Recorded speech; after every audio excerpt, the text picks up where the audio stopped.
And with the word sin, one of the theories of where the word came from is that it was an archery term. And there's a concept, you're shooting a bow, you're trying to hit the target. When you miss the target, you miss the mark, that's sin. So you've missed the mark. You've made a mistake, you made an error in your perception, an error in your understanding, avidya, ignorance. So we're just here to point out the mistake.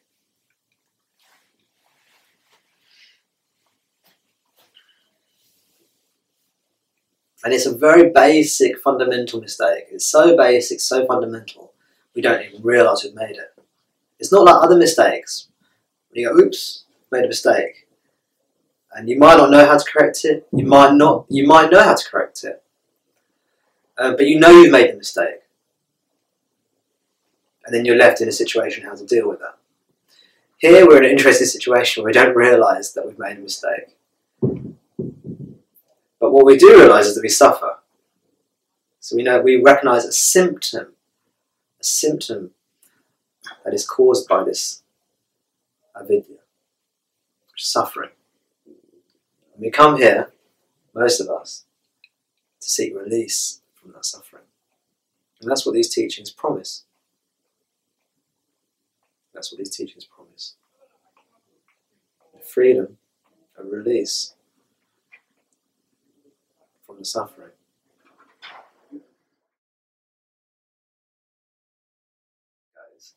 So welcome everyone.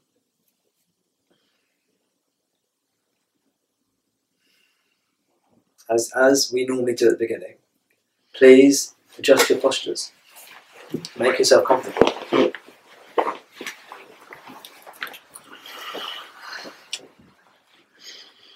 I don't know what you've all been doing today, but allow yourselves just to slowly leave behind what's been going on in your daily life. Just leave it behind. Let it go. And allow this room to come into focus.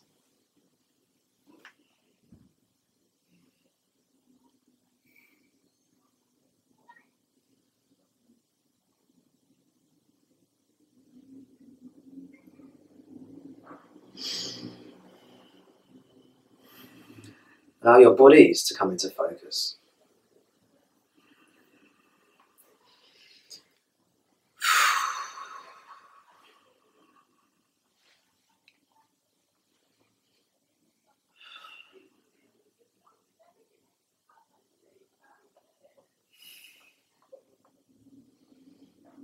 What can you hear?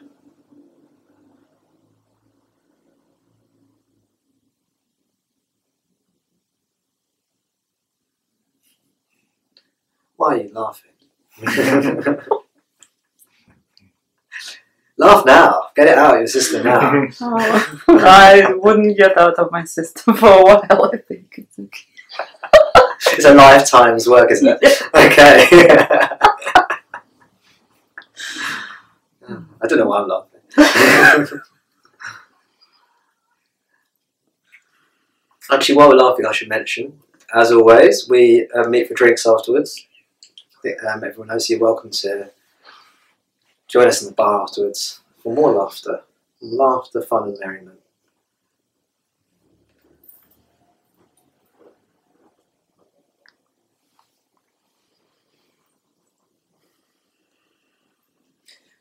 You'll all be very pleased to know that we're continuing our structured teachings today. We're on session 3. So we're going to do a very quick recap of sessions 1 and 2. And remember, the point of these teachings is to set you free. Those words are all wrong. Because obviously as we go into it, we'll realise that it's not really, if you take yourself to be you, it's not that you being free. It's a recognition of freedom, which is already here, and which everything's already happening. And even that's wrong, because I said in which and everything's happening. which implies like a container, doesn't it? There's a container in which everything's happening. And it's just what's happening. This freedom that's here already. Always has been.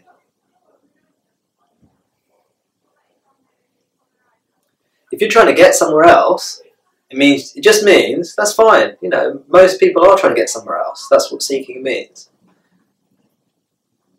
But if you're trying to get somewhere else, all it means is that you haven't seen the freedom that's here. And because you haven't seen the freedom that's here, you're trying to get somewhere.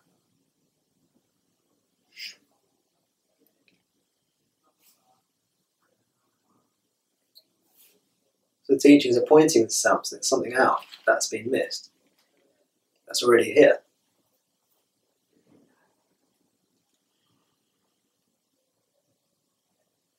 Now, in these multitude of teachings that originated from India, such as Vedanta and various schools of Buddhism, they call that basic mistake, that basic misunderstanding, is called ignorance.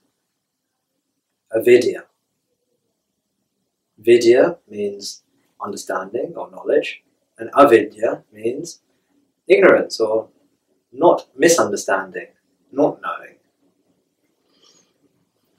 making a mistake.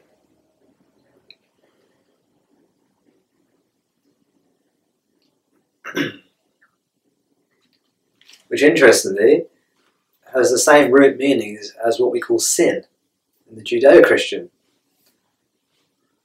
In the Judeo-Christian, what's the word I'm trying to think of? Judeo-Christian thing. Tradition. Tradition. Thank you.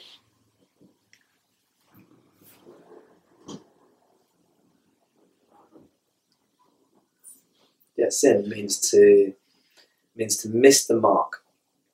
And apparently, when you look at the origin of words and the meanings of words, the study of the meanings of words and the way they develop, etymology, the study of etymology. There are various etymologies for lots of words, and they're always, it's difficult to say, yes, the word definitely came from here sometimes. You might have several theories about where a word came from. And with the word sin, one of the theories of where the word came from is that it was an archery term. And there's a concept, you're shooting a bow, you're trying to hit the target. When you miss the target, you miss the mark. That's sin. So you've missed the mark. You've made a mistake. You made an error in your perception. An error in your understanding. Avidya, ignorance. So we're just here to point out the mistake.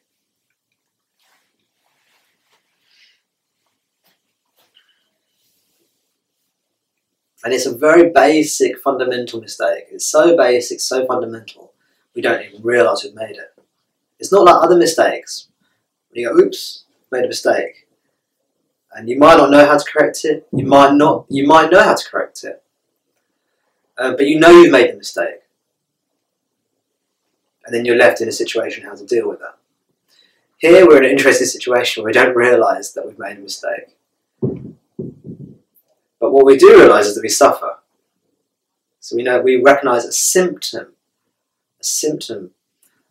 that is caused by this avidya, suffering. And we come here, most of us, to seek release from that suffering. And that's what these teachings promise. That's what these teachings promise. Freedom, a release from the suffering. These teachings do not promise a heaven where there's no suffering. Heaven being another land, over there, far away, maybe after you die, or maybe in some other dimension. A land where everything is perfect. But if you like cars, you get loads of cars. Yeah. If you like sweets, you get loads of sweets. And no tooth decay. No tooth decay, just loads of sweets, just all the good stuff. No no CO2 emissions from the Ferraris. Or if there are, maybe there's no greenhouse effect. Eh? So that's the heaven. These teachings don't promise that kind of heaven. So we call it non-duality.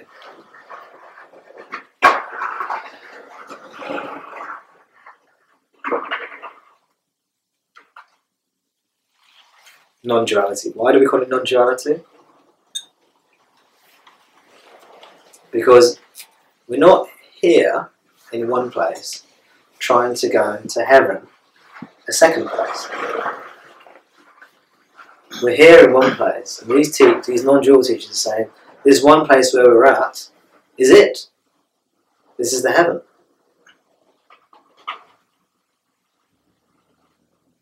Don't you see that?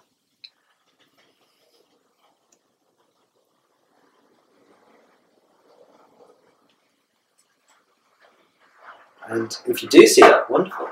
That's the teaching done for you. There might be a bit of unravelling.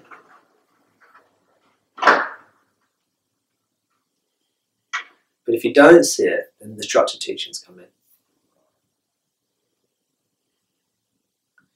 The structured teachings have evolved over many centuries and have reinvented themselves in every age.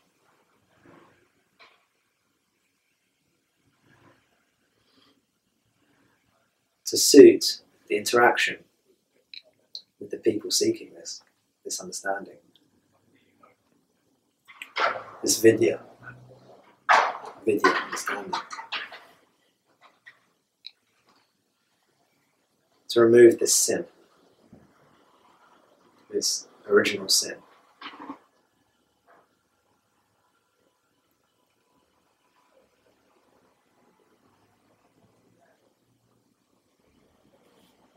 And they lead the person that you think you are through a set of stepwise teachings, progressively layer of concept after layer of concept. And I said last time, these concepts like form a circle around the ego, around the mind, around the thinking mind. Leave it nowhere to go. And also they give it a structure. They give the ego, the mind, a structure. Because the ego is saying, I want to be free. I don't want to suffer anymore. That's what the ego is saying. But the ego, also the teaching points out that the ego is perpetuating suffering.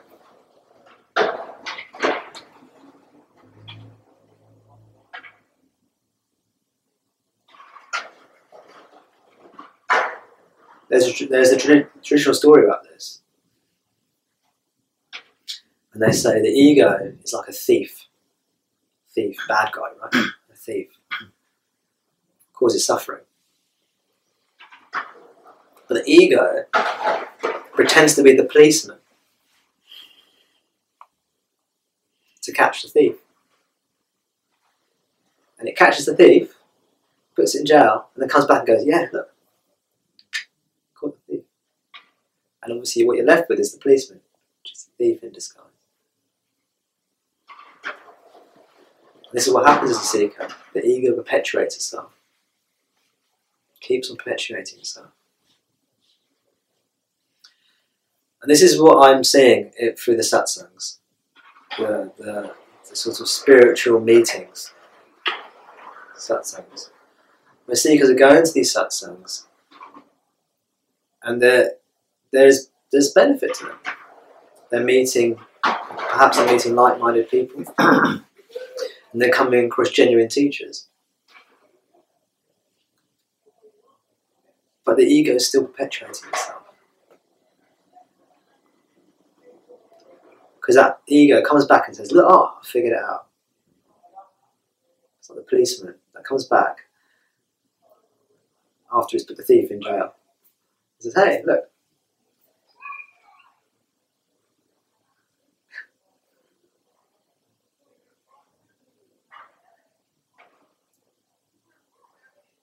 And we got left with this, the thief, the ego again. And the suffering continues. So these teachings can form a conceptual structure, a framework, on which the ego that's earnestly trying to set itself free